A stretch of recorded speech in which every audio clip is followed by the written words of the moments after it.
अस्सलामुअलैकुम नाज़रीन, global roundup programme सां गॾु मां आहियां तव्हांजी मेज़बान साइमा वाहब।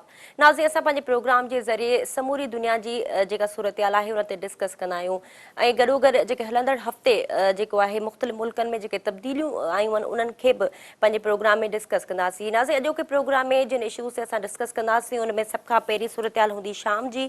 उन खां अलावा उत्तर कोरिया ते जेके पाबंदियूं वधीक सख़्तु कयूं वयूं आहिनि उन हवाले सां बि प्रोग्राम में रिपोर्ट शामिल कंदासीं। गॾोगॾु ज़ीका वायरस अमरीका खां पोइ हाणे यूरोप ऐं चीन न वधणु लॻो आहे उन ते बि डिस्कस कंदासीं। जॾहिं त अमरीका में सदारती चूंड जो जेको मरहलो हिन वक़्तु हलंदड़ आहे उन हवाले सां प्रोग्राम में रिपोर्ट शामिल हूंदी। गॾोगॾु बर्मा में हिन वक़्तु जेका सूरत हाल आहे उन हवाले सां जेको पोएं प्रोग्राम में असां डिस्कस कयो उन तसलसल खे हिन प्रोग्राम में जारी रखंदासीं। गॾोगॾु नाज़रीन, प्रोग्राम में अॼु शामिल हूंदो मैक्सिको जी जेल में जेको अफ़सोसनाक वाक़ियो पेश आयो आहे उन हवाले सां बि तव्हांखे ॿुधाईंदासीं। सभ खां पहिरीं नाज़रीन शुरूआति कंदासीं शाम मां।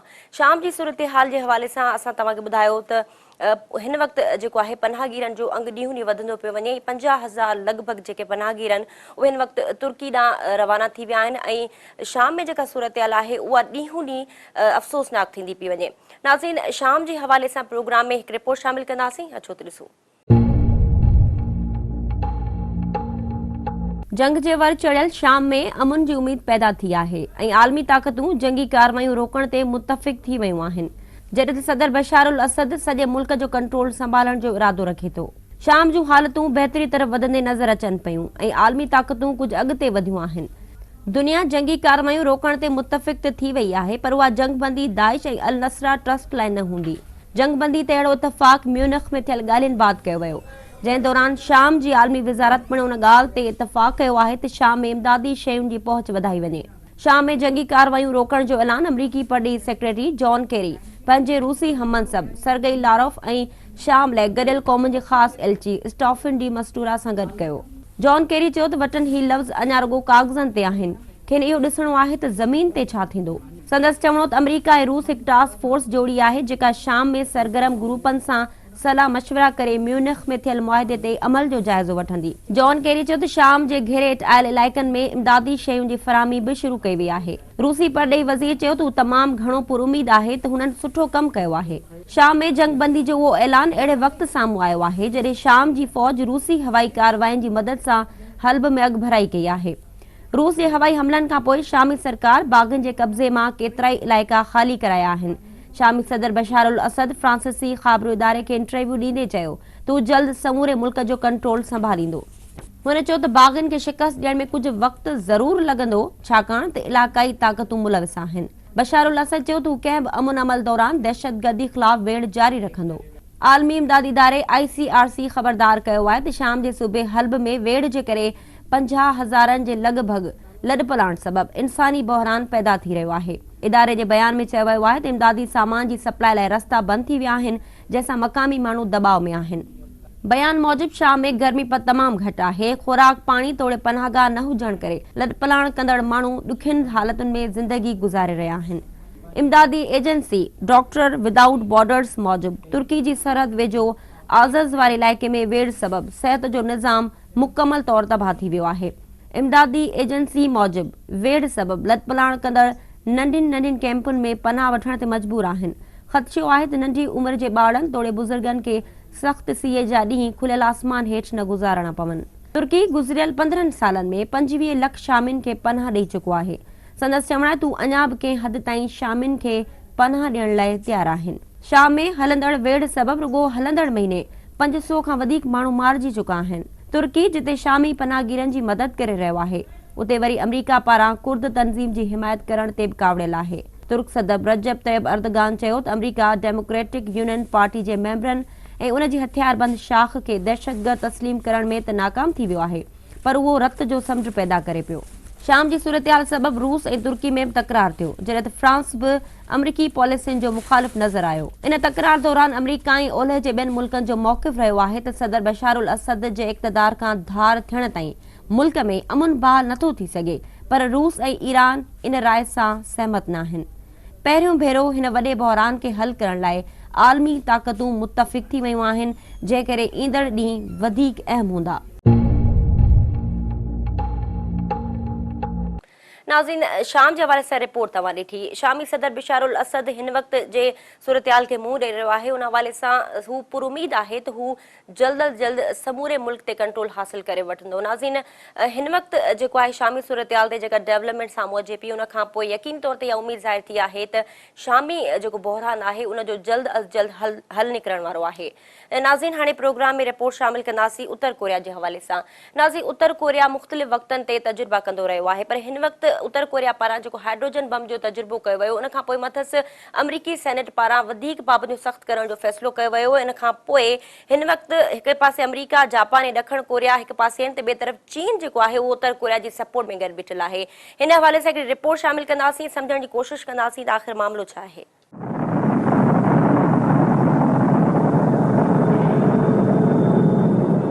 उत्तर कोरिया ते कावड़ियल अमरीका मथस पाबंदियूं वधीक सख़्त करे छॾियूं आहिनि। अमरीकी सेनेट उत्तर कोरिया जे ताज़ो कयल रॉकेट तजुर्बनि खां पोइ मथस इतफ़ाक़े राय सां पाबंदियूं सख़्त करण जी मंज़ूरी ॾेई छॾी आहे।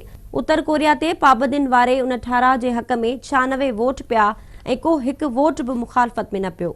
अमरीकी पाबंदियूं उन्हनि फ़र्दनि ते बि लागू थींदियूं जेके उत्तर कोरिया खे हथियार ॾींदा आहिनि ऐं इंसानी हक़नि जी भञकिड़ी कनि था।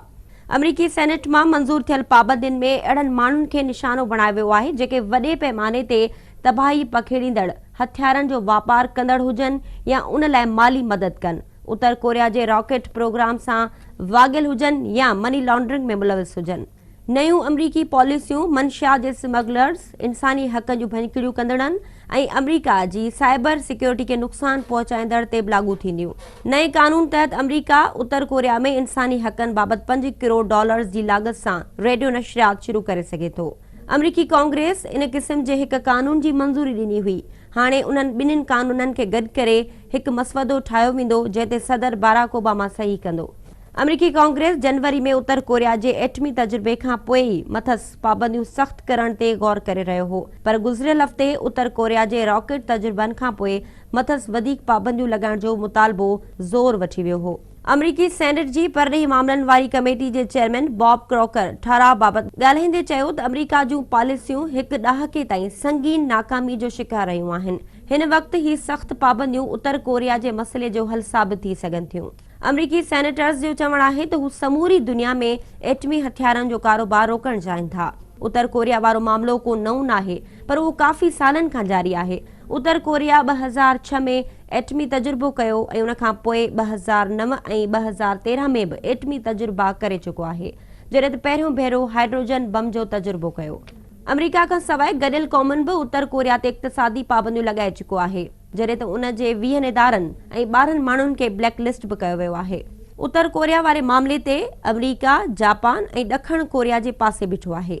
पियांगयांग जे हाइड्रोजन बम जे तजुर्बे खां पोइ अमरीका, जापान ऐं ॾखण कोरिया सां राब्ता करे न रुगो उन तजुर्बे जी मज़म्मत कई, पर उन खे ख़िते तोड़े आलमी कानूननि ऐं गॾियल क़ौमुनि जे ठाराह जी भञकिड़ी बि करार ॾिनो ऐं दुनिया जे अमुन ऐं सलामती लाइ उत्तर कोरिया जहिड़ी रियासत खेनि हरगिज़ क़बूल नाहे। हिकु तरफ़ अमरीका, जापान ऐं ॾखण कोरिया वारे पासे बीठल आहे त ॿिए पासे चीन आहे, जेको बज़ाहिर त उत्तर कोरिया ते पाबंदियूं लॻाइण वारे मामले में बुॾतर जो शिकार नज़र अचे पियो, पर हक़ीक़त में ॼण त उत्तर कोरिया जे पासे बीठो आहे, जंहिं करे उत्तर कोरिया खे सरसी हासिल आहे।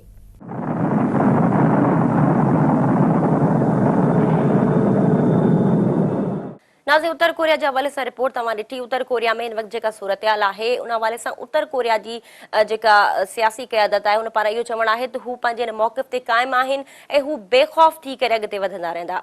नाज़े ज़ीका वायरस जे हवाले सां हाणे प्रोग्राम में रिपोर्ट शामिल कंदासीं। ज़ीका वायरस अमरीका खां पोइ हाणे यूरोप ऐं चीन ना जेको आहे उहो उनजो वायरस मुंतक़िल थियो आहे। चीन ऐं यूरोप में बि जेके ज़ीका वायरस जा केस रिपोर्ट थिया आहिनि। नाज़े ज़ीका वायरस जा मुख़्तलिफ़ केसिस मुख़्तलिफ़ मुल्कनि में ज़ाहिर थियण लॻा आहिनि, जॾहिं त सिहत जे आलमी इदारे पारां फ़ौरी तौर ते हंगामी बुनियादनि ते इन मसइले खे जल्द अज जल्द हल करण जो बि जेको आहे उहो ऐलान कयो वियो आहे ऐं हिदायतूं पिणु जारी कयूं वियूं आहिनि। ज़ीका वायरस जे हवाले सां प्रोग्राम में रिपोर्ट शामिल कंदासीं।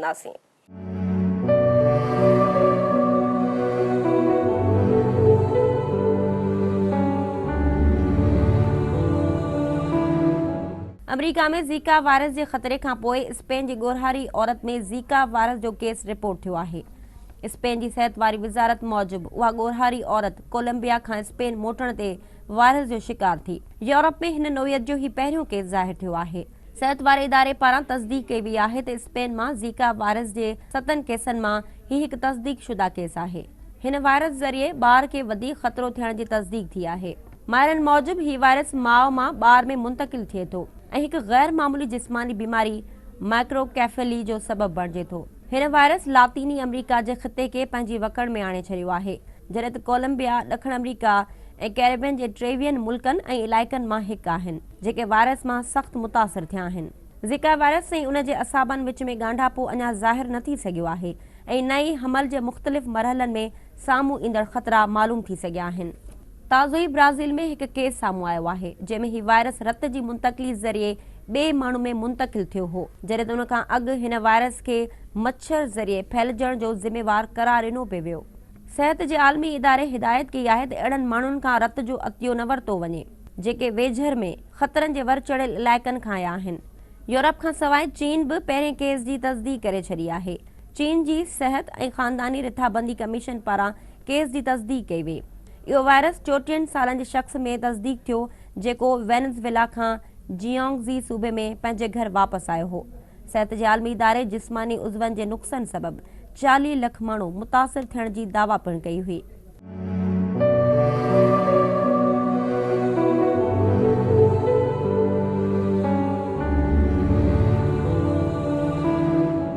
नाज़रीन, ज़ीका वायरस जे हवाले सां रिपोर्ट तव्हां ॾिठी। यकीनी तौर ते सिहत जे आलमी इदारे पारां इहे हिदायतूं जारी कयूं वियूं आहिनि त इन केस सां मुतलिक़ जेके बि नयूं तहक़ीक़ूं अचनि पियूं उन हवाले सां जल्द अज़ जल्द इन वायरस खे ख़तमु करण लाइ उपाउ वठण जी ज़रूरत आहे। ऐं नाज़रीन, प्रोग्राम में इन समूरी सूरत-हाल ते ॻाल्हि ॿोल्हि जो सिलसिलो जारी रहंदो, पर हिते वठूं था मुख़्तसिर ब्रेक ऐं ब्रेक खां पोइ हाज़िर थियूं था।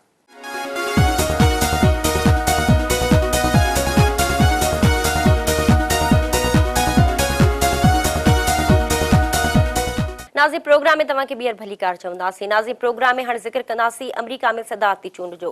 नाज़रीन, अमरीका में सदारती चूंड जो चहचटो हिन वक़्तु मतल आहे। उम्मीदवार हिमायत हासिल करण लाइ सरगर्म आहिनि, जॾहिं प्राइमरी चूंड में डोनाल्ड ट्रंप ऐं सैंडर्स बरतरी हासिल करे वरिती आहे। अमरीका में सदारती चूंड जे हवाले सां जेको माहौल हिन वक़्तु जुड़ियल आहे, इन समूरे सूरत-हाल ते हिकु नज़र विझंदासीं। अमरीका में सदारती चूंड जो चहचटो मतल आहे। उम्मीदवार हिमायत हासिल करण लाइ सरगर्म आहिनि। प्राइमरी चूंड में डोनाल्ड ट्रंप ऐं सैंडर्स बरतरी हासिल करे वरिती आहे। न्यू हैम्पशायर में थियल प्राइमरी चूंड में डेमोक्रेटिक पार्टी जी सदारती उम्मीदवार हिलरी क्लिंटन शिकस्त तस्लीम करे वरिती आहे। प्राइमरी चूंड में कामयाबी खां पोइ रिपब्लिकन पार्टी जे सदारती उम्मीदवार डोनाल्ड ट्रंप पंहिंजे हामियुनि खे पुरजोश ख़िताब कंदे दावा कई त अमरीका खे हिकु भेरो ॿीहर अज़ीम मुल्क बणाईंदो। डेमोक्रेटिक पार्टी जे सदारती उम्मीदवार बर्नी सैंडर्स प्राइमरी चूंड में सरसी हासिल कई। चूंड अमल ख़त्म थियण खां पोइ हर पासे रिपब्लिकन पार्टी सां तालुक़ रखंदड़ डोनाल्ड ट्रंप पहिरें रियासत ओहायो जे गवर्नर जॉन कासेट जी ॿिए नंबर ते कामयाबी जा चर्चा हुआ। डोनाल्ड ट्रंप 65% वोट हासिल करे पहिरीं पोज़ीशन खईं, जॾहिं त ओहायो जे गवर्नर 16% वोट खणी ॿिए नंबर ते रहियो। ॿिए पासे डेमोक्रेटिक तरफ़ां नामज़दगी जी डोड़ में रियासत वर्मोंट मां सेनेटर बर्नी सैंडर्स पंहिंजी मुख़ालिफ़ हरीफ़ अॻूणी परॾेही वज़ीर हिलरी क्लिंटन ते वाज़े अक्सरियत हासिल कई। चूंड अमल में 60%, जॾहिं त हिलरी क्लिंटन खे 39% वोट मिलिया। चूंड मुक़ाबले में ॿिन्ही उम्मीदवारनि में सख़्तु मुक़ाबलो थियो ऐं ॿई मज़बूत उम्मीदवार तौरु साम्हूं आया, पर न्यू हैम्पशायर जा नतीजा तमामु मुख़्तलिफ़ साबित थिया। कामयाबी खां पोइ सैंडर्स ख़ुशी जो इज़हार कंदे पुरजोश ख़िताब पिणु कयो, जंहिंमें हुन पैगाम ॾिनो थी कामयाबी गॾियल जिदोजहद जो नतीजो आहे ऐं कामयाबी जो इहो तसलसल वॉल स्ट्रीट खां वॉशिंगटन ऐं मेन खां कैलिफोर्निया ताईं जारी रहंदो। संदसि चवणु हो त मुहिम में हिसो वठंदड़ आङिरियुनि ते ॻणण जेतिरनि अमीर हिसेदारनि या उन्हनि कमीशन जो न, पर मुल्क समूरी अवाम जो आहे। हर शहरी खे बराबर जा हक़ हासिल आहिनि। I am going to New York City tonight and tomorrow, but I'm not going to New York City to hold a fundraiser on Wall Street. Instead, I'm going to hold a fundraiser right here, right now, across America. My request is, please go to BernieSanders.com and contribute.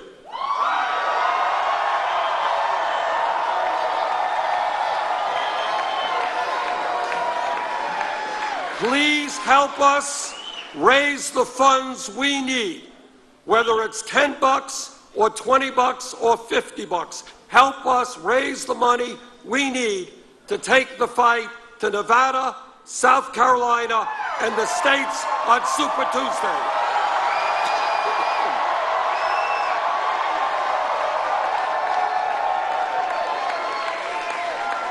So there it is. That's our fundraiser. Pretty quick. उन मौक़े ते हाराईंदड़ उम्मीदवार Hillary Clinton पंहिंजे मुड़ुस अॻूणे अमरीकी सदर bill Clinton सां गॾिजी स्टेज ते अची खुलियल दिलि सां शिकस्त तस्लीम कई। I've won and I've lost there. It's a lot better to win, and it's also a great tribute to the organization and my supporters there. And we're bringing all that energy, all that excitement, all that determination right here to New Hampshire, where we're going to work hard up until the primary next week. I am so grateful for all of you, every single one of you who are here this morning to kick off this last phase of the primary campaign here in New Hampshire. As you know, my husband and I are pretty fond of this state. We have made friends starting back, oh my gosh, in 1991, who have been with us year after year. They are people we care about, people we know are making a difference in this state. I just got to give your governor a big hug as she was heading out the door, and I am absolutely thrilled about her campaign because we need Maggie Hassan in the United States Senate. But most importantly, and this is what I want you to hear because this is what we were able to accomplish and must do again.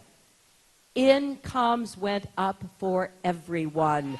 Everyone. Not just those at the top.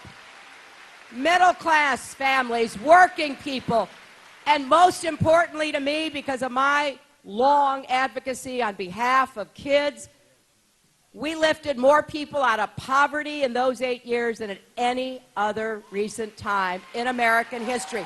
That matters. And we ended up with a balanced budget and a surplus. Now, I think that is not only a good record for Bill Clinton, that's a good record for the Democratic Party and what we stand for and what we can do together. We saw that attacks were foiled and prevented. And New York, thankfully, despite constant intelligence about potential new attacks, has been safe. I mention this because when you have leading candidates on the Republican side who insult American Muslims, who insult Muslim nations and the religion of Islam, that's not only offensive and shameful, that's dangerous. That is exactly playing into the hands of the terrorists. It isolates and marginalizes people that we want to be part of our first line of defense. America में सदारती चूंड लाइ Republican party जी नामज़दगी हासिल करण जी डोड़ में new Jersey जे governor Chris Christie अॻूणी कारोबारी शख्सियत काली फ्योरिना हथ खणण जो ऐलान कयो। रिपब्लिकन पार्टी जी लिस्ट में उन्हनि ॿिनि उम्मीदवारनि जे हथ खणण खां पोइ पार्टी जी नुमाइंदगी रुगो 7 माण्हू करे रहिया आहिनि। इहो अंग माज़ी जी भेट में तमामु घटि आहे जेको अॻु 17 हो। इलेक्शन जे मरहले जी पहिरीं यानी प्राइमरी चूंड में 53 सालनि जी क्रिस्टी रुगो 7% वोट हासिल कया ऐं हू 6 नंबर ते रहियो। क्रिस्टी पंहिंजूं चूंड सरगर्मियूं न्यू हैम्पशायर ताईं महदूद रखियूं। संदसि मंशूर समाज जे बुनियादी नुक़्तनि तहत अॻुवाटी तइ थियल रहियो आहे। हथ खणण खां पोइ हुन दावा कई त खेसि थोरो बि ॾुख नाहे छाकाणि त संदसि मौक़िफ़ सां घणा माण्हू मुतफ़िक़ न थी सघिया। तंहिं करे हू बिना कंहिं पछताव जे हिन अमल मां ॿाहिरि थियण खे वधीक तरजीह ॾियणु पसंदि कयो। क्रिस क्रिस्टी जी भेट में ह्यूली बेकार्ड जी अॻूणी चीफ एग्जीक्यूटिव 61 सालनि जी फ्यूरिना हथ मथे खणण वक़्तु 7 नंबर ते रही। रिपब्लिकन पार्टी जी नामज़दगी जी डोड़ में ही वाहिद औरत उम्मीदवार हुई। नाज़े अमेरिका जे हवाले सां रिपोर्ट तव्हां ॾिठी। अमेरिका में सदारती चूंड जे हवाले सां हिन वक़्तु जेको माहौल उते मतल आहे उन में जेके कामयाब थियल उम्मीदवार आहिनि उन्हनि पारां इहा दावा कई पई वञे तो अमेरिका में सदारती चूंड में कामयाब थियण खां पोइ अमेरिका खे पहिरियों ॿीहर अज़ीम मुल्क बणाइण लाइ जेको आहे कोशिशूं कंदा। ऐं नाज़रीन हाणे प्रोग्राम में शामिल कंदासीं बर्मा जे हवाले सां हिकु रिपोर्ट। नाज़रीन बर्मा में जमहूरियत पसंद अॻवान आंग सांग सूची पार्टी जी जेका पार्टी आहे आम चुनावनि में अक्सरियत सां कामयाबी हासिल करे वरिती आहे। उन खां पोइ हिन वक़्तु जेका डेवलपमेंट साम्हूं अचे पई उहो तव्हां सां शेयर कंदासीं त बर्मा में इक़्तिदार जी मुंतक़िली लाइ आंग सांग सूची ऐं फ़ौज में ॻाल्हियुनि में जेको आहे उहा छिकताण पैदा थी आहे ऐं इन मामले ते बहस थी रहियो आहे त आख़िर इक़्तिदार कीअं मुंतक़िल कजे। बर्मा जे हवाले सां नाज़रीन प्रोग्राम में रिपोर्ट शामिल कंदासीं ऐं इहो सम्झण जी कोशिश कंदासीं त बर्मा में जमहूरी हुकूमत जे अचण जे बावजूदि आख़िर उहे कहिड़ा मसइला ऐं मामला आहिनि जेके आंग सांग सूची खे जेको आहे पंहिंजे इक़्तिदार जे हवाले सां उहो परेशान करे रहिया आहिनि।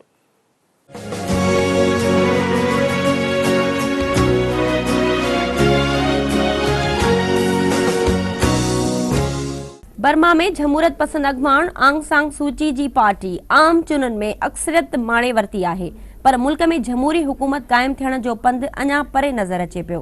ॻाल्हियुनि में मामूली अॻु भराई बि थी आहे, पर आंग सांग सूची खे सदर बणाइण लाइ आइन में तरमीम जी ज़रूरत आहे, पर उन खां अॻु खेसि धमकियूं ॾिनियूं वयूं आहिनि जंहिं बाद संदसि सिक्योरिटी में इज़ाफ़ो कयो वियो आहे। बर्मा में आम चुनावनि में आंग सांग सूची जी नेशनल लीग फॉर डेमोक्रेसी अक्सरियत माणी, पर इक़्तिदार जी मुंतक़िली वारो मरहलो अञा मुमकिन नाहे थियो। पार्लियामेंट नए सदर जी चूंड लाइ 17 मार्च जी तारीख़ तय कई आहे त जीअं अप्रैल ताईं ॿिया मरहला तय थी सघनि। बर्मा में इक़्तिदार जी मुंतक़िली लाइ आंग सांग सूची ऐं फ़ौज में ॻाल्हियुनि में उन ॻाल्हि तां छिकताण पैदा थी वई आहे त इक़्तिदार कीअं मुंतक़िल कजे। चयो पियो वञे त मामिलो इन करे बि बिगड़ियो आहे जो फ़ौज पंहिंजा नवां मुतालबा पेश कया आहिनि। होॾां इक़्तिदार जो वाॻू संभालण खां अॻु ई आंग सांग सूची खे जान जो ख़तरो थी पियो आहे। बर्मा जी पुलिस पहिरियों भेरो सूची जी ज़िंदगी खे ख़तरे जो ख़दशो ज़ाहिर कंदे खेसि तहफ़ुज़ ॾियण जो फ़ैसिलो कयो आहे। पुलिस चीफ पारां सूची जी इलेक्शन में कामयाबी खां पोइ संदसि तहफ़ुज़ लाइ ख़ासि यूनिट ठाहिण जो ऐलान पिणु कयो वियो आहे, जॾहिं त सूची खे क़त्ल जी धमकी ॾींदड़ माफ़ी पिणु घुरी वरिती आहे, पर उन बावजूदि मुल्क जा सिक्योरिटी इदारा उन धमकी खे संजीदा वठी रहिया आहिनि। इन सूरतहाल में पुलिस चीफ मक़ामी पुलिस खे हिदायतूं जारी करे छॾियूं आहिनि। चुनावनि में कामयाबी खां अॻु सूची जी सिक्योरिटी संदसि ज़ाती मुआफ़िज़नि हवाले हुई, पर मौजूदा सूरतहाल खे नज़र में रखंदे पुलिस एहलकार इज़ाफ़ी नफ़री सां गॾु सिक्योरिटी ॾींदा। सूची खे धमकी उन्हनि ऐलाननि खां पोइ साम्हूं आई आहे जंहिंमें चयो वियो आहे त आंग सांग सूची आइन मां उहा शिक हटाइण चाहे थी जेका संदसि सदारती उहिदे में रुकावट बणियल आहे। धमकी ॾींदड़ शख़्स इहो वाज़े कयो त जेकॾहिं मुल्की आइन में तब्दीली कई वई त खेसि क़त्ल कयो वेंदो। तजिया निगारनि जो चवणु आहे त सूची ऐवान में ॻरी अक्सरियत सां कामयाबी खां पोइ उन शिक खे वक़्ती तौर ते मुअत्तल करण जो इरादो रखे थी। इन मामले ते फ़ौजी सरबराह सूची जी हिमायत जो ऐलान पिणु कयो आहे। ही शिक ऐवान जे 75% मेंबरनि जी हिमायत सां आइन मां ख़ारिज थी सघे थी, जॾहिं त 25% सीटूं फ़ौज वटि आहिनि जेके समूरा मेंबर बिना चूंड जे इक़्तिदार में आहिनि।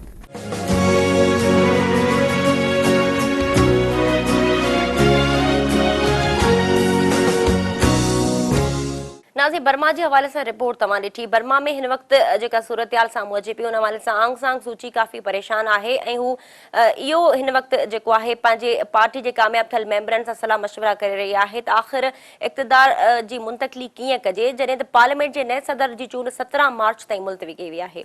ऐं नाज़रीन हाणे प्रोग्राम में रिपोर्ट शामिल कंदासीं अमरीकी अदालती फ़ैसिले जे हवाले सां। अमरीका जी आला अदालत पारां सदर ओबामा जे ज़हरीले गैसिस जे ख़ारिज जे घटि इस्तेमाल वारो मनसूबो रद्द कयो वियो आहे। नाज़रीन अमरीकी अदालत जे इन फ़ैसिले जे हवाले सां मुल्क में जेका आहे उहा सूरतहाल कीअं चेंज थिए थी, गॾोगॾु अदालती फ़ैसिले खां पोइ हुकूमत इन फ़ैसिले खे रद्द करण जो बि जेको आहे उहो फ़ैसिलो कयो आहे, जॾहिं त क़ानूनी घुर्जूं पूरियूं करण जे हवाले सां हिकमत अमली तय कई वई आहे। इन हवाले सां मुख़्तसिर रिपोर्ट शामिल कंदासीं, अचो त ॾिसो।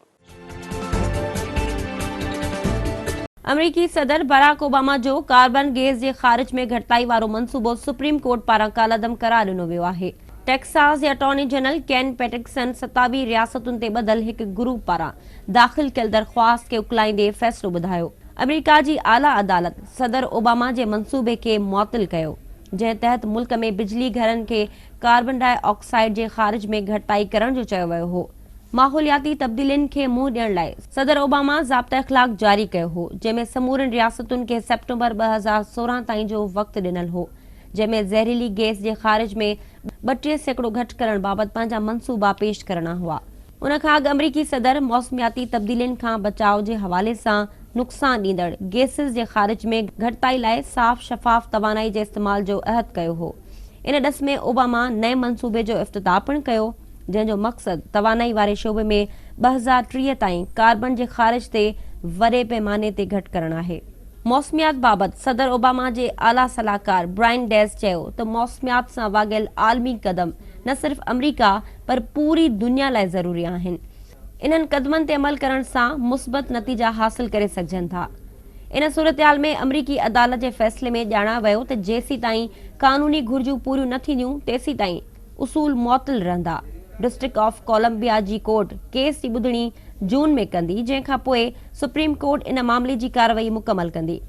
कार्बन डाइऑक्साइड सभ खां वधीक ख़ारिज कंदड़ रियासतुनि में टेक्सास ऐं ओलह वर्जीनिया आहिनि, जेके हिन समूरी क़ानूनी जंग जी क़यादत कंदड़ आहिनि। अदालती फ़ैसिले ते टेक्सास जे अटॉर्नी जनरल सुप्रीम कोर्ट जे फ़ैसिले खे माण्हुनि जी कामयाबी करार ॾिनो, जेके बेरोज़गार थियण जे ख़ौफ़ में वरतल हुआ, जॾहिं त ओलह वर्जीनिया जे अटॉर्नी जनरल अदालती फ़ैसिले खे मुलाज़िमनि जे तहफ़ुज़ सां गॾोगॾु नाणे जो बेजा ज़ियान थियण खां बचाव आहे। अदालती फ़ैसिले जे रद्द अमल में व्हाइट हाउस मौक़िफ़ ॾिनो त इन मंसूबे जी मुअत्तली सां 2030 ताईं सालियाना बिजली जे बिलनि में $85 अरब बचत न थी सघंदी। गॾोगॾु ज़हरीली गैस जे ख़ारिज जी घटिताई वारे प्रोग्राम जे मुतबादिल ज़रियनि यानी हवा ऐं सिज मां हासिल थींदड़ तवानाई जी मिक़दार में इज़ाफ़ो मुमकिन न बणिजी सघंदो। व्हाइट हाउस जे तर्जुमान जॉश अर्निस्ट चयो त हू अदालती फ़ैसिले मां मुतमिन आहिनि, तंहिं करे क़ानूनी वेढ़ कामयाबी जे हासिलात ताईं जारी रहंदी। नाज़रीन, अमरीका जे अदालती फ़ैसिले हवाले सां रिपोर्ट तव्हां ॾिठी, जॾहिं त इन समूरी सूरतहाल ते व्हाइट हाउस जे तर्जुमान पारां जेको बयानु साम्हूं आयो आहे, संदसि चवणु आहे त हू अदालती फ़ैसिले मां मुतमिन न आहिनि ऐं हू कामयाबी जी हासिलात ताईं जेको आहे उहा जिदोजहद कंदा ऐं इहा क़ानूनी वेढ़ पंहिंजी जारी रखंदा। ऐं नाज़रीन, हाणे प्रोग्राम में ज़िक्र कंदासीं मेक्सिको जो। मेक्सिको जा जेल असला घर हुजण जे बजाए मंशात फ़रोशनि लाइ जेको आहे उहो गढ़ बणियल आहिनि, जॾहिं त इन समूरी सूरतहाल ते इंतिज़ामिया बेवस नज़र अचे पई ऐं संदसि कारकर्दगी सवाल निशान आहे। इन हवाले सां नाज़रीन प्रोग्राम में रिपोर्ट शामिल कंदासीं, अचो त ॾिसो।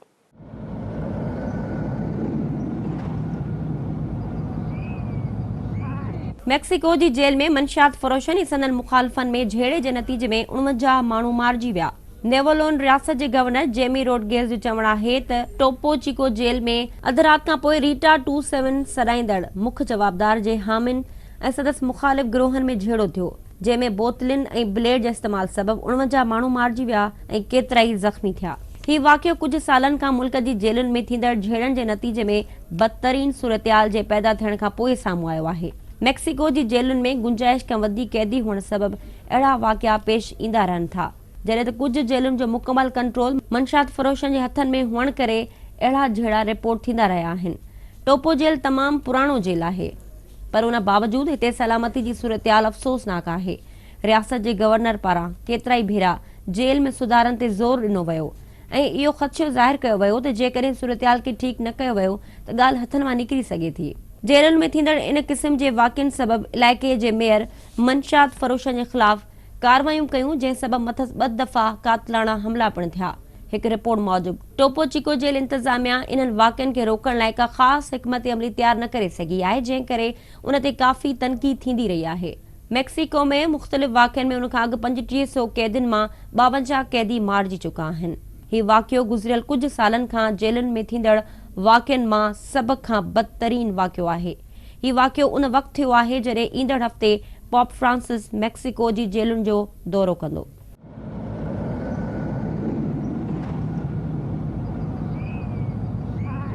नाज़रीन, मेक्सिको जे हवाले सां रिपोर्ट तव्हां ॾिठी। मेक्सिको में जेको आहे गुज़िरियल केतिरनि ई सालनि खां अहिड़ा वाक़िया जेके आहिनि साम्हूं अचनि पिया, पर हीउ जेको वाक़ियो पेश आयो आहे उहो बदतरीन वाक़ियो तस्वुरु कयो पियो वञे, जॾहिं त समूरी हुकूमत पारां काफ़ी तनक़ीद कई वई आहे मेक्सिको जी इंतिज़ामिया ते। गॾोगॾु नाज़रीन, सूरत हाल जे हवाले सां जेका हुकूमत आहे उहा कंहिं बि अॻु भराई जे हवाले सां असांखे पुरउमीद नज़र नथी अचे ऐं अहिड़ा वाक़िया ॾींहों ॾींहुं जेके आहे मेक्सिको जी जेलुनि में वधंदा पिया वञनि। नाज़रीन, प्रोग्राम में रिपोर्ट्स तव्हां ॾिठियूं, यकीनी तौर ते तव्हांखे पसंदि आयूं हूंदियूं। इन्ही ते नाज़रीन प्रोग्राम जो वक़्तु पंहिंजी पुॼाणी ते पहुतो। पंहिंजी मेज़बान साइमा बाप खे ॾींदा इजाज़त। अल्लाह हाफ़िज़।